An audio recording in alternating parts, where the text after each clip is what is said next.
O, Brad, baka naman hanggang ngayon matitigan ka lang gusto mo bugbuga na. Baka naman hanggang ngayon mas mahaba pa yung oras mo sa barkada mo kesa sa pamilya mo, Brad. Baka naman hanggang ngayon puro trouble ka pa rin. Brad, hindi nakatapangan yan, Brad. Katangahan na yan, Brad.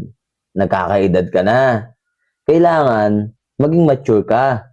Kailangan meron kang pinagkatandaan. Brad, mahirap tumanda ng paurong. Alam mo, Brad, kung anong tunay na matapang? Yung humaharap sa responsibilidad ng buhay. Ibig sabihin, Brad, mahalin mo yung pamilya mo. Asikasuhin mo yung mga anak mo. Para pagdating ng araw, magkaroon sila ng magandang kinabukasan. At the same time, ikaw din. Mahalin mo yung kalusugan mo. Bawas-bawas na sa bisyo, Brad. Hindi tayo pabata, Brad. Papunta tayo sa hangganan. Tandaan mo yan, Brad. Huwag ka nang sumabay sa mga tanga. Ha? Kasi ang pakikipag-away at pagiging mainitin ng ulo, katangahan na yan, Brad. Ha? Tandaan mo yan, Brad, ha?